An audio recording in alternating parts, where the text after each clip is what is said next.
partir de este momento, ustedes y nosotros compartiremos información a todo riesgo para que el desastre no nos alcance. Saludos, buenas tardes para todas y todos, bienvenidos y bienvenidas a su programa Información a todo riesgo, que todos los viernes de 4 a 5 de la tarde nos acerca a los temas sobre la gestión de riesgo de desastres. Recuerden que en el programa buscamos contribuir a conciliar la relación del hombre con su entorno y tenemos un lema: para que el desastre no nos alcance. Muy buenas tardes, Nilsa. Saludos, Adelfo, saludos también a todos nuestros oyentes. Trabajaremos para todos ustedes en el programa de hoy, Marius Cátegui, quien se ocupará del control técnico del espacio, y estaremos como productores y moderadores. Nilsa Gulfo con el CNP 6779. Adelfo Solarte con el CNP 8965. Como asesor de los contenidos está el doctor Alejandro Liñayo. En la asistencia de producción está el profesor Iván Chacón. En la edición y montaje, Gerardo Montes. En la dirección de la FM 100.9, Enrique Torres. Así es, les recordamos como siempre que el programa llega a todos ustedes gracias al apoyo del Centro de Investigación en Gestión Integral de Riesgos, SIGIR, y de la Fundación para la Prevención del Riesgo Sísmico, Fundapris, instituciones que reciben el respaldo de la empresa Total Oil and Gas Venezuela. Y así damos inicio hoy viernes 17 de junio al programa número 32 de Información a todo riesgo. Es bueno recordarles que hay varias vías para entrar en contacto con Información a todo riesgo. Una de ellas es sintonizar la estación en su radio, pero también lo puede hacer por internet a través de la dirección éxitos109fm.com.be. Allí puede también sintonizar, por supuesto, en cualquier parte del mundo. Y si desea escuchar programas previamente grabados, las cuales tenemos, o casi todos están guardados, almacenados, están en la siguiente dirección: www.sigir.org. Usted se va a la sección Novedades y allí puede acceder a todos estos programas. ¿Otra forma de comunicarse, Nilsa? Sí, también es escribiéndonos al correo a todo riesgo@sigir.org. Y los invitamos también a hacer uso del Twitter @AdelfoSB para saber qué temas vamos a tratar y quiénes son nuestros invitados. Por cierto, hoy tenemos un programa de esos que nos gustan bastante, porque pone el acento en uno de los actores, Nilsa, fundamentales en el tema de la gestión de riesgo, que son los ciudadanos. Y hemos titulado el programa algo así como ¿cómo se vive la gestión de riesgo en las comunidades? Y para ello, por supuesto, vamos a tener a gente bien interesante que nos va a contar sobre el tema. Así que, sin más, vamos a pasar ya a nuestra primera sección. Con los especialistas. Sí, Adelfo, con los especialistas tenemos dos invitados. Como tú dijiste, va a ser muy interesante esta conversa con estos dos invitados. El primero de ella, una dama, se llama Claudia Lafaye. Ella es arquitecta de la Universidad de los Andes, graduada en el 2002. Tiene una maestría en modelado y simulación de sistemas, también de la Universidad de los Andes. Es investigador de Sésimo. Y actualmente también es investigadora del SIGIR, además que tiene muchísimas publicaciones sobre el área de gestión de riesgo y todo lo que tiene que ver con la participación y la gestión de riesgo en las comunidades. Y nuestro segundo invitado es Carlos Sánchez. Él es TCU en manejo de emergencias y desastres, graduado en el IUTE, y también es licenciado en educación en la Simón Rodríguez, y es investigador, igual que Claudia, es investigador del SIGIR. Y ha hecho investigaciones en Fundapris en el área de riesgos y desastres. También ha realizado diferentes proyectos en el área educativa y sociocomunitaria, tanto en Mérida como en otros lugares del país.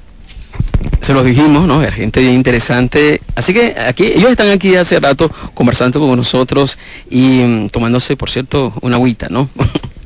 Para refrescarse. Está haciendo mucho calor acá en Mérida últimamente, por cierto. Y este tema de la comunidad, cómo se vive la gestión de riesgo en la comunidad, pues tienen ellos dos muy importantes interlocutores. Así que ya ellos saben más o menos cómo es la dinámica del programa y vamos a comenzar entonces de una vez con esta conversación. Lo primero que se nos ocurre para iniciar este diálogo, Claudia y Carlos, sería un poco que nos hablaran de ¿en qué consiste un proyecto de gestión comunitaria del riesgo? En este caso, el calificativo comunitario le da como un acento muy especial. Entonces, ¿qué se supone que debe hacer la gente en un esquema de gestión de riesgo de este tipo. Buenas tardes, Claudia. Buenas tardes a todas las personas que escuchan el programa. Muchísimas gracias por invitarnos a Carlos y a mí a estar con ustedes y a conversar de un tema que nos interesa tanto. Entrando directamente en el tema, cuando uno habla de gestión comunitaria de riesgo, lo que quiere es justamente incorporar a las comunidades a la gestión de su propio riesgo. Lo que uno desea lograr es que ellos aprendan las amenazas que poseen y aprendan además a desarrollar un sistema junto con quien está haciendo la gestión para que puedan disminuir su vulnerabilidad, para que puedan reaccionar de una manera adecuada a un evento que pueda ocurrir. Carlos, ¿tú quieres comentar algo? Ok, gracias por la invitación, Adelfo. Sí, mira, lo que se busca es, por un lado, concientizar, que la comunidad entienda la problemática alrededor del tema del riesgo, no visto desde la institución que te viene a decir cosas, sino en función a las propias dinámicas de la comunidad, cuáles son sus amenazas, que se entiendan que hay unas vulnerabilidades, que se entiendan que hay unas medidas, unas acciones a tomar, y dependiendo de donde tú trabajes, si tú vas a hacer prevención, si vas a hacer mitigación, en qué área tú la vas a hacer. Y definitivamente desde la comunidad se pueden hacer cosas, estamos claros que es así. Lo otro es entender que hoy por hoy la organización social, consejos comunales, etcétera, tienen un poder importante alrededor de este tema, y es concientizar a la gente de ese valor agregado que tienen para poder hacer cosas alrededor de este tema. Sí, si me permiten, Irisa, también un comentario sobre esta primera parte. Es bueno como desglosar un poquito el tema de cuando hablamos de actores comunitarios, ¿verdad? Porque cuando Carlos hablaba, decía que, bueno, por ejemplo, el Consejo Comunal tiene como, digamos, tendría como una figuración especial, es decir, está conformado por los ciudadanos, pero también tiene como un rol de guía, ¿verdad? Como de animador en la comunidad. Y también, lo que decía Claudia, también esto no es decir, la comunidad a solas, a secas, sino que va acompañada de otras figuras que completan el cuadro de la gestión de riesgo. ¿Pudieran ustedes aclarar un poquito entonces ese panorama de actores? Fíjense, tenemos dos tipos de actores para separarlos en dos grandes grupos. Tenemos las instituciones que tienen un interés por llegar a esa comunidad y disminuir la vulnerabilidad que poseen, y tenemos el ciudadano. El ciudadano posee diferentes maneras de organizarse y lo que tenemos es un conjunto de instituciones que en principio quieren llegar a los ciudadanos, pero hay casos incluso en los que los ciudadanos quieren el apoyo de las instituciones. Entonces, ¿qué se hace cuando se hace gestión desde las instituciones? Tú tratas de llegar a los ciudadanos y ahora, como comentó Carlos, están los consejos comunales que tienen un poder para promover proyectos e incluso les es asignado recursos. Eso es lo que antes eran asociaciones de vecinos, asociaciones civiles, es la manera como la comunidad busca de organizarse. Eso no quiere decir que tú no puedas tomar una comunidad que no esté regida por un consejo comunal, pero sí necesitas liderazgo. Necesitas, para poder llegar desde una institución X, por ejemplo, el SIGIR, a un conjunto de personas, necesitas captar un líder o alguien que tenga un interés o que se sienta aludido por esa vulnerabilidad que posee. Sin líderes es muy difícil trabajar y nosotros lo vivimos en el proyecto de Milla. Sí, mira, yo creo que hay que partir de varios conceptos muy simples, ¿no? Y yo siempre lo digo, todos somos comunidad. Indiferentemente si tú eres en un momento determinado un actor académico, tú eres profesor universitario. Pero en el momento que tú cierras la puerta de tu casa, ya tú eres comunidad. ¿Ok? Igualito pasa con los funcionarios, igual pasa con todo el mundo. Hay que entender primero ese concepto. Y eso le da un valor agregado a las comunidades, porque entonces hay capacidades importantes. Y los consejos comunales de alguna manera trabajan con eso. Mira, quién es el ingeniero, quién es el médico, quién es el etcétera. ¿Ok? Eso es importante. Por otro lado, yo siento también que a nivel de las comunidades, la conciencia de esas capacidades no siempre es así. O sea, muchas veces, digamos que nos regimos solo por ese aspecto temporal de solucionar el problema del hoy, pero muchas veces no diagnosticamos cómo estamos, quiénes son los miembros de la comunidad, dónde están, cuáles son sus funciones, etcétera. Eso en realidad es un problema que no solo es acá, pero sí lo hemos detectado.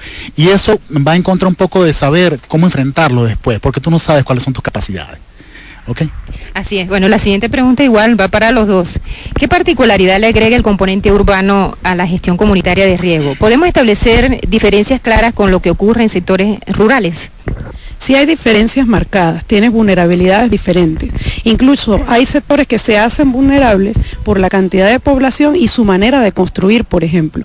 Entonces, si tenemos un conjunto de personas, un aglomerado de personas en un sector urbano que, por ejemplo, ha invadido el cauce de un río, su probabilidad de tener problemas es alta, porque además la manera como construyen, lo juntas que están las edificaciones, le agrega un componente de vulnerabilidad ante sismos, ante que si se destruye la casa de mi vecino probablemente yo me vea afectado.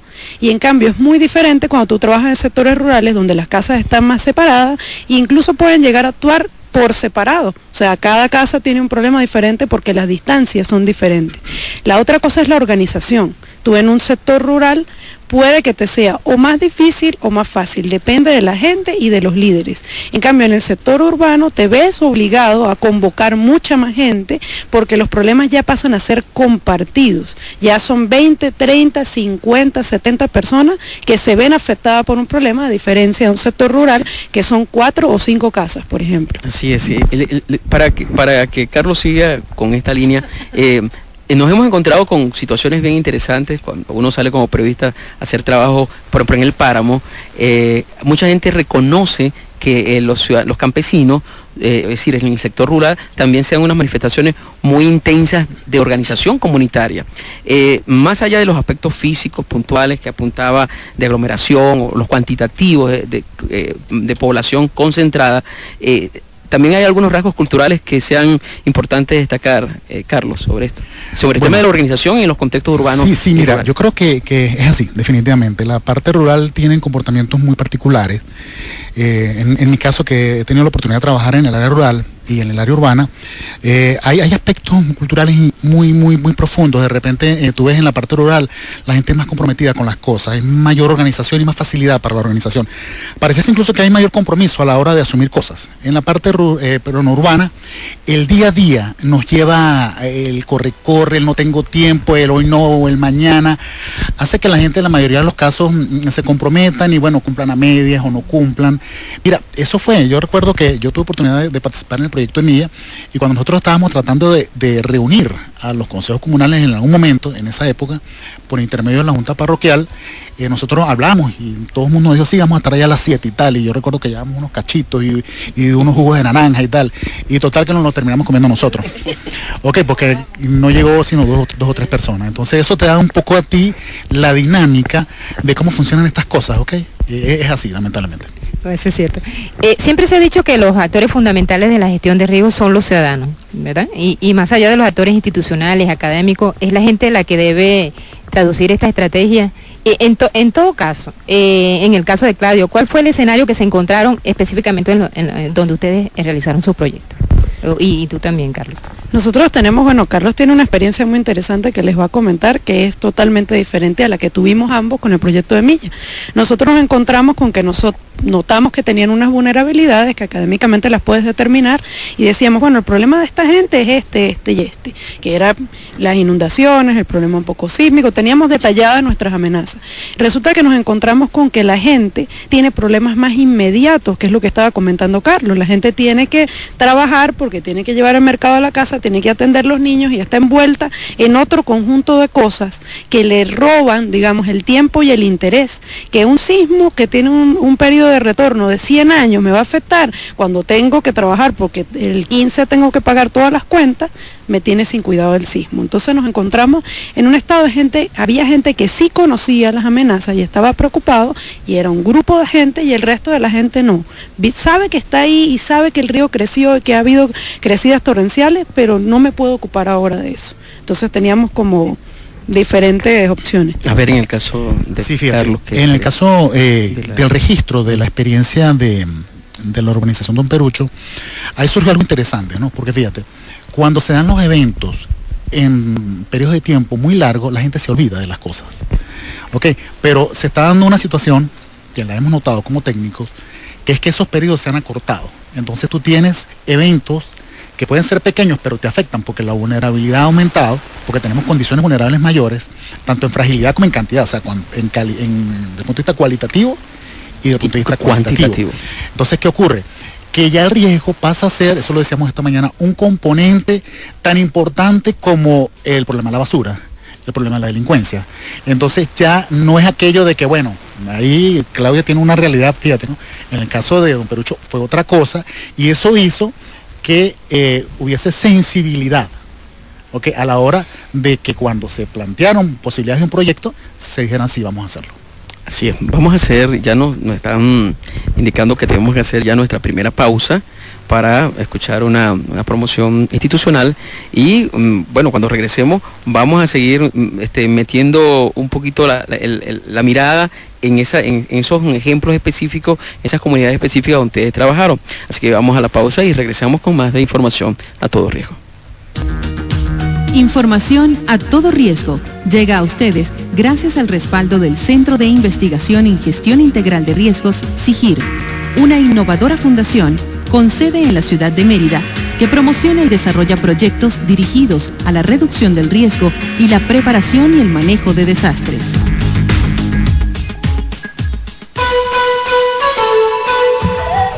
Muy bien, continuamos en información a todo riesgo. Hoy es viernes 17 de julio, nuestro programa número 32, y hoy tenemos como invitados en plural, siempre tenemos casi siempre una sola persona, hoy son dos, la arquitecto Claudia Lafalle y el licenciado Carlos Sánchez. Ellos, nos faltó precisar esto más al comienzo, porque ellos están invitados a conversar del tema cómo se vive la gestión de riesgo en las comunidades. Bueno, porque precisamente han estado metidos en las comunidades. Por ejemplo, en el caso específico del arquitecto Claudia, ella ha trabajado en el caso de la Quebrada Milla, de todo ese componente social que se agrupa en torno a esa pequeña cuenca. Y en el caso de Carlos Sánchez, ha estado trabajando con la gente de la Fundación Don Perucho. En todo caso son realidades, uno puede decir, ambos son comunidades de Mérida, ambas están en la ciudad de Mérida, por lo tanto es lo mismo, pero de seguro van a haber esos bemoles, esos acentos especiales en cada comunidad. Por ejemplo, en el caso de Carlos hablaba del tema de la participación de consejos comunales. Bueno, también obviamente Claudia lo ha citado, el tema de la organización interna que hay en cada comunidad. ¿De qué manera estas organizaciones preexistentes allí en el caso de la Don Perucho, que es una comunidad que sabemos también tiene unas particularidades porque ha sido como un conglomerado de gente que ha venido de distintas partes? Entiendo que muchos de ellos incluso vienen tal vez de situaciones precedentes que tuvieron motivadas por escenarios de desastres, de emergencia, etcétera. No sé si estoy diciendo cosas que no son, pero en todo caso es una comunidad un poco compleja en ese sentido. Entonces, la organización social y esas características, ¿qué exigencia le pone a un proyecto de gestión de riesgo? Mira, hay de todo. Ciertamente hay una que otra persona que ha vivido experiencias de este tipo de eventos en algún momento en su vida, y bueno, por cosas del destino han llegado a esos asentamientos, a vivir ahí. Sin embargo, yo siento de que no es lo mismo una comunidad que no esté sensibilizada a una que sí lo esté, porque el trabajo se hace cuesta arriba, incluso para ellos mismos. Entendemos que hoy por hoy, si llegan unos recursos a la comunidad, las necesidades son tantas que hoy por hoy entonces se debaten en qué hacemos. Construimos que los muros o las aceras, o ponemos la luz, o qué vamos a hacer. Entonces, cuando la cotidianidad es más importante estas cosas que el riesgo como tal, pues entonces uno a veces este tema como decía Claudia, como que a veces no le ven la importancia, ¿no? Yo creo que eso hay que señalarlo. Por otro lado, yo creo que en la medida, como te mencioné anteriormente, que tú estés sensibilizado, porque han dado más eventos, más situaciones, tú tienes que generar respuesta. O sea, es una cosa de sí o sí. Yo creo que tú siempre vas a tener en cualquier organización confrontación. Habrá gente que sí quiere y habrá gente que no quiera. Pero el problema es que si tú estás consciente y si tú tienes dentro del Consejo Comunal gente que más allá de que lo haya vivido, tiene el conocimiento técnico, te ayuda muchísimo. Porque ya no te va a decir simplemente tenemos un problema, sino te va a decir además hay que hacer algo y esto es lo que se puede hacer, y promueve cosas. Eso es importante. Claudia, ¿no? Bueno, pero esta pregunta, y a partir de la información que tienen ustedes con todos estos proyectos que han hecho, ¿qué elementos se pueden mencionar como motivadores en la comunidad para participar en acciones de gestión de riesgo? Claudia. Esto va a sonar bastante cruel, ¿no? Pero lo acaba de decir Carlos, uno de los motivadores es notar que hay un problema. O sea, si tú te ves afectado por un problema, que en el caso de la Don Perucho era una cuestión que ya se convierte en cotidiano, eso es uno de los principales motivadores. O sea, la gente tiene un conjunto de cosas que tiene que resolver y si esta amenaza forma parte de sus problemas, ese es uno de los principales motivadores. ¿Qué cosa pasa cuando ya eso no se convierte en una cuestión cotidiana? Tienes tú que buscar la manera de hacerles ver que tienen ese problema. Entonces, una de las cosas que funciona es que ese interés salga de ellos, que tú busques información de la que ellos mismos manejan, que tú busques gente que está interesada en los riesgos, en su vulnerabilidad y en disminuir esa vulnerabilidad. Entonces, ¿cómo los motivas? Tú no puedes llegar a una comunidad a citar un conjunto de problemas que tiene y volverte a ir. Porque eso no se hace ni con los amigos. Tú no llegas a decirle, mira, tú estás gordo, enfermo, viejo, feo, y me voy porque tengo que ir a hacer unas cosas. Entonces, ¿qué hace uno en las comunidades? Tú llegas y le dices, mira, yo te tengo aquí solución para este y este problema. Es esto lo que tienes que hacer, es esta la manera como habría que hacerlo, o por lo menos como yo te sugiero, para que ellos puedan resolver. O sea, nuestro error es venir desde afuera con un conjunto de conocimientos y decir, aquí están los conocimientos para que resuelvas tu vida. No, la idea es gestionar soluciones con ellos, ver qué se puede hacer,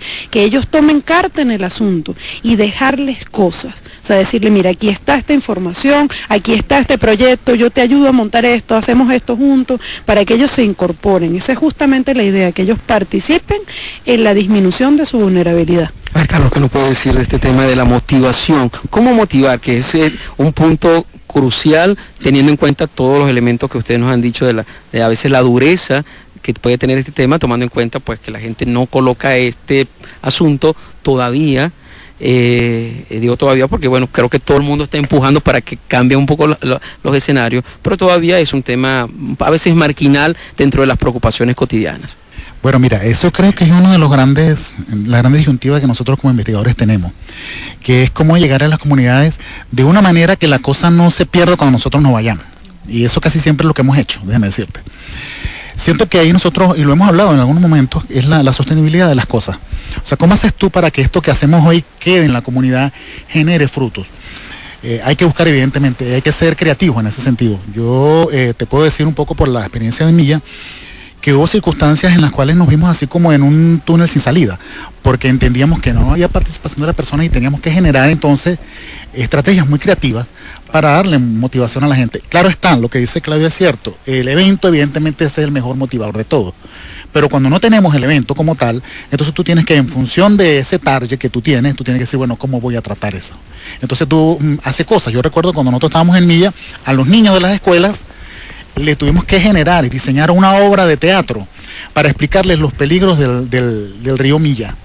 Y entonces generamos unos personajes en el cual el río Milla era un señor así todo anciano, todo feo, enfermo, maltratado por la contaminación, y había un niño que se mudaba y entonces eso junto con un videobeam y íbamos pasando imágenes, los niños entendían aquello. Eso era una estrategia evidentemente de motivación. Ahora, cuando tú trabajas con la comunidad para que estos proyectos queden, yo parto del principio que no es lo mismo que tú trabajes con la comunidad para la comunidad. Hay una gran diferencia, porque casi siempre tú como interventor, tú vienes y le dices a la comunidad, mira, esto es así. Muchas veces no es así. Ellos tienen otra realidad. Tú tienes que entonces construir el conocimiento con ellos. Cuando tú lo construyes con ellos, tú tienes mayor posibilidad de que eso tenga sostenibilidad en el tiempo. Y eso es lo que uno trata de hacer, que estas cosas sigan. La experiencia de Milla de alguna manera lo probó, porque un año después, cuando se termina el proyecto, se hace una encuesta y los resultados incluso para nosotros fueron muy satisfactorios, porque nos dijeron cosas que en un principio estaban planteadas y bueno, se elevaron ahí los valores. Por lo menos la gente le preguntaba, mira, tú tienes un maletín de primeros auxilios. Y yo recuerdo que la mayoría de la gente decía que no. Cuando vimos la encuesta después, oye, teníamos unos valores del 30 y tantos % que sí lo tenían. Entonces, uno dice, bueno, lo que uno busca es que estas cosas de alguna manera incidan en la gente, que la gente entienda que esto es una realidad y que hay circunstancias que nos pueden pasar. Ahora, tú tienes que ubicarte, tú estás haciendo ¿qué? Prevención, mitigación, preparación, respuesta. Son condiciones diferentes, pero es importante que la gente maneje los términos, no de una manera experta, pero sí que sepa que tienen amenazas, que tienen vulnerabilidades y qué pueden hacer. En las comunidades se pueden hacer cosas, lo que hay que es ponerse a hacerlo. Bueno, estamos hablando de ese agente motivador, pero vamos al caso contrario. En este sentido, si por el contrario, ¿qué obstáculos se pueden frenar o afectar la aplicación de un proyecto de gestión de riesgo en una comunidad a partir de lo que ustedes encontraron en cada una de sus experiencias? Hay múltiples obstáculos. Uno de los que ya lo hemos mencionado N veces es las necesidades inmediatas de la gente. La gente no tiene tiempo para hacer gestión de riesgos. Pero además de eso hay otro conjunto de obstáculos como cómo organizas a la gente, cómo le llegas a la gente y cómo te entiendes con la gente. O sea, sigue habiendo una separación entre lo que son los tiempos y la manera de funcionar de las instituciones y de los académicos y la manera de funcionar de las comunidades. Y si nosotros queremos hacer una buena gestión de riesgos, eso hay que romperlo. Hay que crear una relación que, digamos, deje de ser paralela y empiece a ser perpendicular, donde se mezcle tanto la comunidad como las instituciones o los académicos o quien quiere llegarles. Entonces, ese es uno de los principales problemas. Si tú no tratas de formar parte de esa comunidad, de acercarte, estás muy lejos de lograr que se cumplan las cosas, que tenga continuidad. Ellos necesitan que haya un nexo. Es como que yo vaya a ver al médico y el médico me trata de la manera más impersonal posible. No voy a creer en él y no me voy a curar porque no confío en él. Entonces hay que crear esa confianza, ese nexo que los haga sentir que realmente tú quieres bien para ellos y a la vez que tú te llenes con sus experiencias y aprendas cómo es la manera correcta de hacerlo para ellos, porque Carlos lo decía esta mañana en una charla que estábamos dando juntos. Él decía, no hay recetas, lo que funciona para un sector no funciona para otro. De hecho, te mueves 100 metros y ya lo que te sirvió para tratar a una comunidad ya no te sirve con la que sigue. Ahora, Claudia y Carlos, precisamente esta comprobación de la especificidad que tiene cada comunidad con sus realidades, sus vivencias, y como tú bien lo dices, una propia comunidad. Me decía Iván Chacón que él está trabajando ahorita con algo, trabajando en el tema de respuesta allá en la comunidad donde vive, por Santa Ana, y dice que de bloque en bloque son varios edificios y cada edificio tiene una realidad distinta. Parece una locura. Esto en sí mismo no es como un obstáculo insalvable desde el punto de vista operativo a la hora de intentar establecer unos ciertos patrones, una homogeneidad en acciones colectivas, más o menos globales, que es lo que se suele hacer desde el punto de vista de las políticas públicas. Es decir, no se le puede dar hacer un plan para una comunidad específico. Es decir, aceptando esa realidad específica de cada comunidad y cada sector y cada humano y cada persona, ¿qué elementos pueden ustedes, este es el reto de la pregunta, se pueden establecer como líneas maestras que son como esas cuestiones, ese sine qua non de la gestión de riesgo en el seno de la comunidad? Es decir, ¿qué sería lo que ustedes salvan que es así aquí? No con ese grado de imposición, pero sí con ese grado de por lo menos de esperanza, de aplicabilidad, tanto aquí como en una comunidad de Milla, o inclusive en una de otra parte, en otra parte, que creo que también a veces el investigador está un poquito obligado a buscar métodos y mecanismos que puedan serle útiles también a otras comunidades. Bueno, fíjense, nosotros cuando empezamos a hacer el proyecto de Milla se hizo toda una investigación de qué se había hecho antes en otros países y en el mundo, porque precisamente la idea era venir con herramientas que fuesen probadas y que hubiesen funcionado en otros lugares. Y nos encontramos con que la cosa no funciona así, o sea, lo que funcionó en Perú no tiene por qué funcionar en Venezuela. Pero no es tan terrible como para que sea insalvable. El problema está en que si seguimos viendo la cosa desde afuera va a ser insalvable porque no tienen ni idea de qué está pasando. En lo que tú te metes en la comunidad, que eso sí hay que tener mucha paciencia, es como ir enamorando a alguien. No vas a enamorar a esa persona en 2 días ni en 3 días, es un trabajito de hormiguita. Tú te vas dando cuenta que sí hay cosas que puedes hacer. Y con lo que comentaba sobre los planes, es muy delicado, porque hay sectores a los que sí hay que hacer planes a una escala pequeña, porque tienen una amenaza particular que otro sector no tiene. Entonces hay que tener cuidado, uno quiere hacer un plan para la ciudad y a veces tiene que hacer un plan para una comunidad de 40 o 50 personas. A ver, Carlos, ¿qué nos agrega? Caramba, mira, ¿qué te puedo decir? Yo creo que Claudia lo dijo todo, ¿no? Pero yo siento también de que hay que entender que, como te digo, hay dinámicas diferentes en cada comunidad.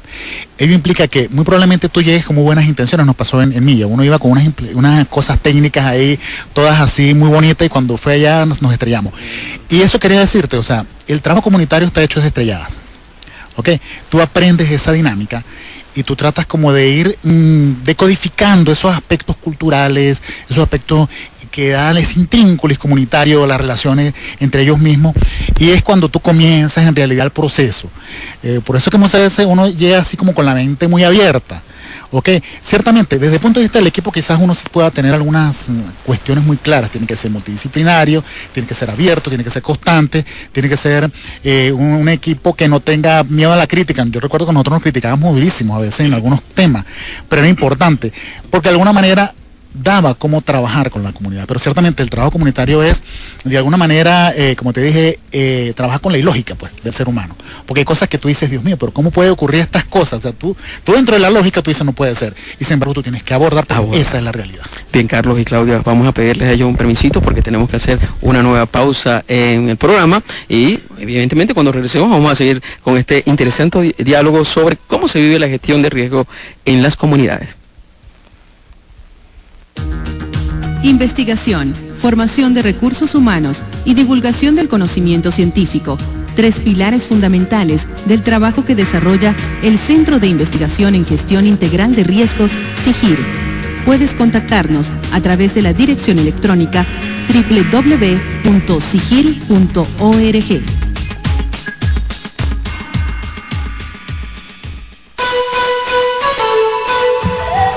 Bien, continuamos en información a todo riesgo hoy viernes 17 en nuestro programa número 32 conversando con el arquitecto Claudia Lafalle y con el licenciado Carlos Sánchez, quien también es TCU en gestión de riesgo. Y ellos nos están ayudando a entender un poco algo que ya nos están advirtiendo de que no es tan sencillo de comprender a veces, como son las dinámicas comunitarias para insertar en ellas algún tipo de plan, estrategia. En este caso, la de ellos son estrategias de gestión de riesgo en las comunidades, Nilsa. Sí, pues yo quería preguntarle a los dos qué tipo de amenazas sobresalen en cada contexto en el que ustedes estudiaron. Y otra cosa, ¿cuáles son las condiciones que disparan esa vulnerabilidad en cada una de las zonas que ustedes hicieron sus proyectos? Bueno, las principales amenazas, vamos a hablar por ejemplo en el caso de Milla, que trabajamos juntos en eso. Tenemos la amenaza sísmica, que es una amenaza que es constante para toda la zona poblada de Venezuela, o sea que eso no es, digamos, una cosa propia del sector, sino que compartimos las ciudades principales de nuestro país. Pero además ellos tienen unas particulares, que es la posibilidad de que exista una crecida torrencial del río Milla, y entonces inunde ciertos sectores. El río Milla ha sido muy intervenido, y al haber sido muy intervenido, entonces ha sido modificado su cauce, y precisamente las edificaciones se desarrollan a lo largo de lo que es el río Milla.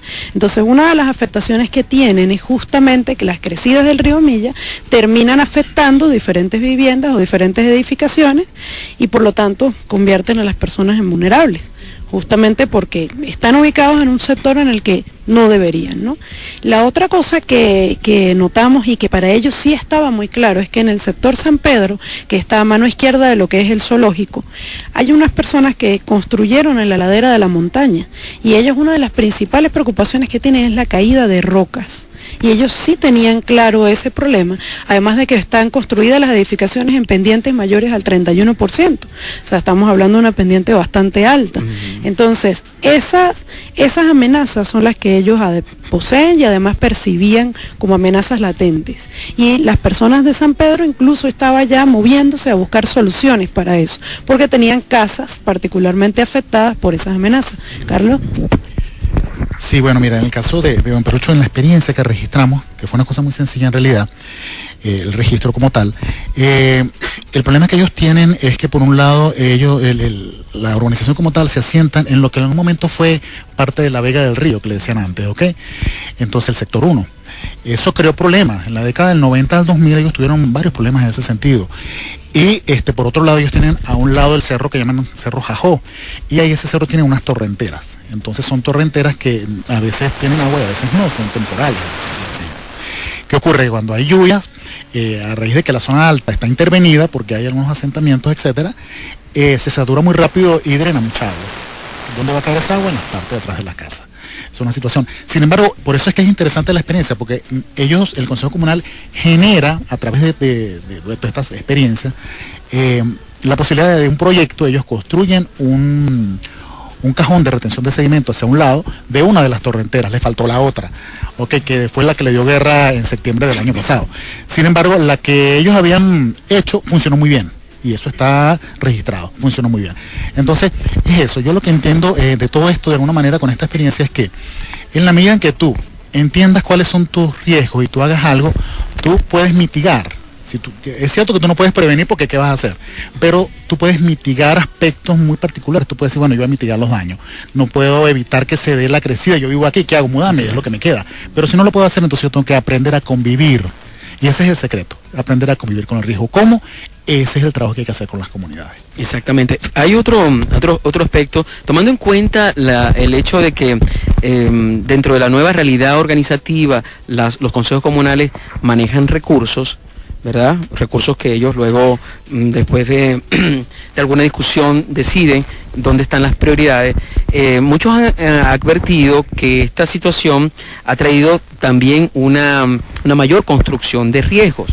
Tú, en el caso de Carlos, apuntaba que bueno, fue exitosa esa obra específica que hicieron, ese cajón, pero normalmente hay muchas observaciones de que muchas de estas iniciativas constructivas de la comunidad no son no están muy bien llevadas y terminan contribuyendo a crear una situación de riesgo. ¿Es esto cierto, esta percepción de gente que mira desde afuera como especialistas, vamos a decir ingenieros, etcétera, hidrólogos? ¿Y de qué manera esto puede ser comprendido por la comunidad para evitar que esto se siga reproduciendo, Claudia? Fíjate, ellos tienen la posibilidad de conseguir recursos, pero no necesariamente tienen los conocimientos. Y ahí es cuando comienzan los problemas. Ellos tienen un problema, tienen la mejor de las intenciones para resolverlo y se les ha dado el poder para poder conseguir ciertos recursos bajo unos lineamientos. Resulta que esos proyectos debe armarlos alguien que realmente conozca del tema, porque el problema está cuando tú buscas una persona que no está necesariamente preparada para eso, o por ejemplo te dicen, mira, aquí tú me llegas con una obra de 500 millones, pero lo que hay para probar son 100, y tienes que empezar a inventarte soluciones o a buscar soluciones que no son las más adecuadas. En el caso en el que te ocurran cualquiera de las dos cosas, ya empiezan a haber problemas, porque o no estás ejecutando la obra que realmente necesitas y que es la solución, porque no hay suficientes recursos, o incluso no consigues el personal adecuado para que haga esa obra. De la comunidad termina diciendo, bueno, vamos a hacerlo con fulanito y menganito, que él es maestro y el otro está estudiando arquitectura y está en el primer año, y resolvemos con eso. Entonces termina la comunidad estando obligada a utilizar gente que no está preparada para hacer ciertas cosas. Y entonces es triste porque hay casos que la misma gente comenta que dice, no, asfaltamos y ya el asfalto se dañó y tenemos que volver a asfaltar, o asfaltamos y ahora hay que abrir el hueco porque resulta que tenemos que acomodar las tuberías. Sí hay mucho de eso. Sería necesario que se planificara qué se va a hacer con los recursos, pero para eso se necesita conocimiento y no necesariamente todas las comunidades cuentan con alguien que tenga los conocimientos y desee participar, porque como comentaba Carlos, en las comunidades hay profesores universitarios, hay ingenieros, hay arquitectos, hay gente preparada, pero no quiere decir que esté participando y mucho menos que esté dentro de los proyectos. Entonces es importante que si se va a hacer, lo haga gente que esté preparada para hacerlo. Carlos. Sí, mira, en relación a este punto hay que entender que hay proyectos evidentemente que los consejos comunales por su característica, ellos pueden, son un proyecto sencillo, pero hay otros que no. Hay otros que por sus características, como te dije, también son muy grandes y requieren ya un conocimiento más técnico, y muchas veces las comunidades no tienen simplemente esas capacidades, hay que decirlo pues. Ok, y si las tienen, esas capacidades tienen de alguna manera decir, bueno, yo te hago esto, pero ¿cuándo me vas a pagar? Porque esto es mi estudio técnico, yo para esto tengo que tener tiempo, etcétera. Ok, entonces tú tienes que contratar a alguien. Yo siento que lo importante aquí es ver dos aspectos que van muy de la mano. Uno es que el conocimiento es importante, eso es así, pero también hay que entender que el saber comunitario también es importante. ¿Cuál es el estado ideal a mi juicio? Que saber comunitario, porque tú eres el que vives ahí, tú sabes las cosas que pasan, y el conocimiento técnico, cuando ellos dos logran fusionarse, tú tienes ahí, mira, lo mejor que se puede. ¿Por qué? Porque en realidad tú tienes entonces la experiencia de cómo crece el río y hasta dónde llega, y la experiencia del técnico que te dice, mira, el puente va a ser de tales y tales características. Ok, de nada te sirve que te venga un ingeniero muy ducho con todos los títulos a crear un puente, pero él cree que las cosas son así porque está muy bien probado, el puente es buenísimo, eso no lo tumba a nadie, tan bueno que, pero ¿qué pasa? Cuando llega el río se le olvidó que el río crece a cierto nivel, lo que se crea entonces, como el puente no le tumba a nadie, una tapiza inmensa. Entonces hay que entender esas dos situaciones, ok, el saber es el diálogo de saber, es lo que siempre se ha dicho a ellos, pero también hay diálogos de ignorancia, lo que en algún momento también mencionamos, ok, que es importante. Así es. Ahora, hay un punto crítico y es el tema de lo que propone la comunidad y la respuesta de los entes de gobierno. ¿Hay alguna esperanza en este aspecto de apoyo hacia esos planes de acción? La esperanza es lo último que se pierde. Mantengámonos bajo esa premisa. Siempre es complejo, no es solamente con los entes gubernamentales, lo puedes conseguir en la universidad, lo puedes conseguir en todas las instituciones. Se complican un poco las cosas con lo que uno suele llamar burocracia, que ya tiene su nombre y su personalidad y todo. Entonces, sí hay esperanza en el sentido de que sí se logran cosas. Está justamente Carlos hablándonos del caso de Don Perucho, no se aprobó todo el dinero que hacía falta, etcétera, pero se hacen las cosas. Lo que yo pienso que nos sería bastante factible es que la gente pudiese aprender a llegar a esas instituciones, que hubiese, o sea, tú me vas a asignar recursos, pero entonces también explícame cómo tengo que llegar hasta ti, cómo te los pido, sí, ¿no? Porque tengo la posibilidad de los recursos, pero no sé cómo conseguirlos, y entonces me quedo de manos atadas. Entonces pienso que es una buena iniciativa, que se le pueden dar muy buena, o sea, llevar esa manera de hacerlo a que funcione, pero pienso que hay que seguir trabajando con la gente. Lo que les digo siempre, tiene que haber ese nexo para poder que las cosas funcionen. Carlos, en ese aspecto, ¿qué opinas tú? Bueno, no, totalmente de acuerdo con Claudia. Uno quisiera que las cosas en realidad funcionaran como deberían ser, ¿no? Esta mañana decíamos que todo esto simplemente es hacer las cosas bien. Si uno hace las cosas bien como funcionario, como técnico, como académico, etcétera, muchas de las cosas pues se evitarán, las cosas que pasan continuamente. Yo siento que uno está en esta lucha continua y hay también vulnerabilidades en las instituciones. De repente, cuando yo voy a pedir que me apoyen en tal circunstancia o en tal situación o para tal problema que tengo en este tema, y muchas veces no se entiende, uno a veces dice, bueno, la institución es vulnerable, ¿ok? Entendemos que la vulnerabilidad no es algo que solo está de la comunidad, ¿no? La vulnerabilidad también es institucional, también muchas veces la vulnerabilidad en los procedimientos, ¿ok? Entonces ahí uno tiene que muchas veces luchar contra no una, sino varias vulnerabilidades, ¿ok? Y a veces en el camino se quedan mucho. Pero seguimos teniendo la mejor disposición de que las cosas se hagan, tenemos la mejor iniciativa. De alguna manera siento que las capacidades hay que sembrarlas, hay que decirles a la gente. Yo siento que lo importante es que la gente conozca cuáles son sus riesgos, que tenga esa conciencia. Es importante, yo creo que hay una gran diferencia cuando estás en un sitio y no sabes cuáles son tus riesgos a cuando tú lo sabes. Okay, es una circunstancia vital. Si tú estás en un sitio y sabes que por aquí se te puede desbordar el río, muy probablemente tú ya o menos sabes para dónde vas a correr. Y si no, pues entonces tú te vas a quedar en ese voy, para dónde voy y que me quedo, y probablemente ese sea el momento terrible. Ya nos están diciendo por ahí, lloran señas extrañas que indican que el programa está llegando ya a su final, por lo menos en la parte de entrevistas. Yo quería decirle a Claudia, agradecerle tanto a Claudia como a Carlos, y teníamos una pregunta que apuntaba hacia el futuro con respecto a la continuidad, a la sostenibilidad. Ustedes ya lo han dicho, la idea es que esto perviva, que cuando una comunidad se logra esa sensibilización y esa combinación, esa alquimia, ¿verdad?, social necesaria para que las cosas comiencen a marchar, luego lo que vino de afuera se retire y deje que los procesos vayan solos. En ese sentido, siendo Mérida un escenario de riesgo, lamentablemente con vulnerabilidades comprobadas y con escenarios de amenaza muy comprobadas, ¿qué visión tienen ustedes de que Mérida como ciudad, ya no estamos hablando como un sector, como ciudad, pueda llegar a esos estadios de generarse como ciudadanía procesos sostenibles de gestión de riesgo? Brevemente. Yo creo que es posible, realmente posible, pero tenemos que seguir creciendo como comunidad y como sociedad. O sea, estas semillitas que nosotros hemos ido inculcando, hay que seguirlas inculcando y hay que mantenerlas. No se puede retirar el ente y dejarlos a la deriva. Hay que mantener un contacto constante para que eso siga funcionando. No totalmente a tiempo completo, pero sí hay que mantenerlo. Y pienso que sí podemos ir hacia ese camino porque, de hecho, lo que está ocurriendo en el planeta nos los va a exigir. O sea, que o caminamos para allá o caminamos para allá. A ver, Carlos. Ok, yo te lo voy a decir rapidito. Yo siento que sí, que la idea es tener esa esperanza, ¿no? Entendemos que estamos luchando con condiciones muy difíciles, pero la idea es esa, que funcione, que sigamos adelante. Entendemos que hay iniciativas importantes alrededor de Mérida para proyectos importantes, Mérida Ciudad Sostenible, por ahí existe, que es una iniciativa importante que de alguna manera apunta a meditar sobre esa Mérida que queremos. ¿ok? Esa medida que todos deseamos, este paraíso en que vivimos y que bueno, que es justo que trabajemos para que funcione como debería ser. Bueno, todos en pro de ese paraíso entonces.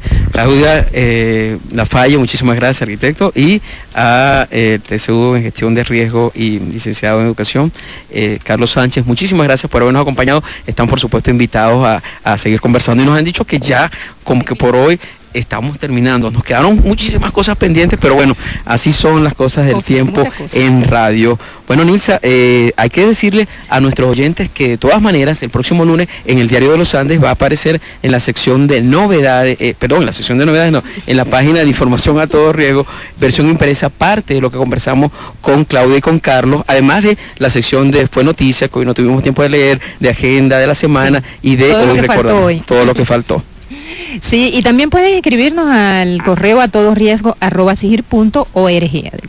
Y llamarnos al también 0274 aquí en Mérida 658-8006, oficinas del SIGIR, si quiere plantear algún tema. Y por hoy trabajamos para todos ustedes Mario Uzcategui, que estaba ocupado de la parte técnica.